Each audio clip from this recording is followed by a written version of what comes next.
அடிக்கடி loose motion போயிட்டுருக்கிற மாதிரி இருக்கா? டயரியா, அதாவது தண்ணியாக மோஷன் அடிக்கடி போகுது. சாப்பாடு முழுசாக இருக்க மாதிரி மோஷனில் தெரியுது. டைஜஷன் சரியாக ஆக மாட்டேங்குதுன்னு உணர்ந்துட்டுருக்கீங்களா? இந்த பதிவு உங்களுக்கானது.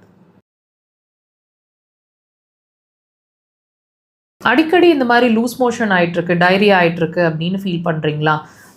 இது காரமாகவோ கொஞ்சம் ஸ்பைசி ஃபுட் எடுத்தால் உடனே லூஸ் மோஷன் ஆகிடுது. இந்த பர்டிகுலர் உணவு அந்த பர்டிகுலர் உணவில் எந்த உணவு எடுத்தாலும் அடிக்கடி இந்த மாதிரி நடக்குது வாட்ச் பண்ண வரைக்கும்னு நீங்கள் ஃபீல் பண்ணிகிட்ருக்கீங்க அப்படின்னா, இதுவும் உங்களோட இண்டிகேஷன், ஒரு வியாதியோட இண்டிகேஷன் உங்களுக்கு தெரியுமா? ஆமாங்க. வெறும் வைரஸ்னால வருது, பாக்டீரியானால வருது அப்படியெல்லாம் இல்லைங்க. அதை தாண்டி இந்த அடிக்கடி லூஸ் மோஷன் ஆகிற விஷயம் ஒரே ஒரு விஷயத்தை தான் திரும்ப நமக்கு உணர்த்திட்டுருக்கு. உங்களோட சிறுகுடல் ப்ராப்ளமில் இருக்குது, அதாவது ஸ்மால் இன்டெஸ்டைன் வீக் ஆகிட்டுருக்கு அப்படிங்கிறத தான் லூஸ் மோஷன்ஸ் ஆகவும், அதாவது சாப்பாடு முழுமையாக ஜீரணமாகாமல் அந்த ஃபார்மேஷன், அந்த உணவோட ஃபார்மேஷன் அப்படியே கெடாமல் வரும். இந்த ஃபார்மேஷனோட லூஸ் மோஷன் ஆகிட்டுருக்கு அப்படின்னா கண்டிப்பாக அந்த சிறுகுடல் சார்ந்த பிரச்சனை இருக்கிறதுக்கான அறிகுறி. கூடுதலாக என்னென்ன இருக்கும்? கண்டிப்பாக ஷோல்டர் பெயின், இந்த இடம் இருக்குது இல்லைங்களா, மேல் ஷோல்டர், இந்த இடத்துலையும் அந்த பெயின் ரேடியேட் ஆகிற மாதிரி, உங்கள் முழங்க எல்போ ஜாயிண்ட்டில் ரேடியேட் ஆகிற மாதிரி ஒரு ஃபீலிங் இருக்கும்.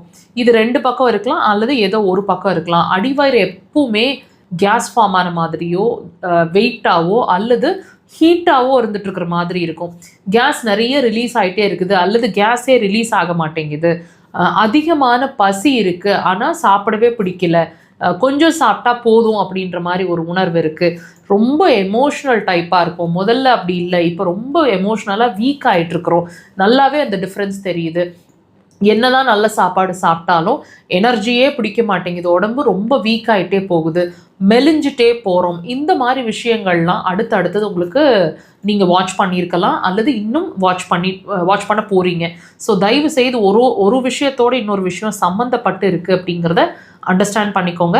இப்போ இந்த லூஸ் மோஷன்ஸ் அல்லது டயரியா அடிக்கடி நடந்துட்டுருக்கு அப்படின்னா தயவு செய்து அதை சீரியஸ் கண்டிஷனாக எடுத்துக்கிட்டு, அதாவது வார்னிங் சிக்னலாக எடுத்துக்கிட்டு ட்ரீட்மெண்ட்டை ஸ்டார்ட் பண்ணுங்கள். உங்கள் சிறுகுடல் சார்ந்து அக்குபஞ்சர் அதுக்கு சிறந்த தீர்வுங்க. கண்டிப்பாக ட்ரை பண்ணுங்கள்.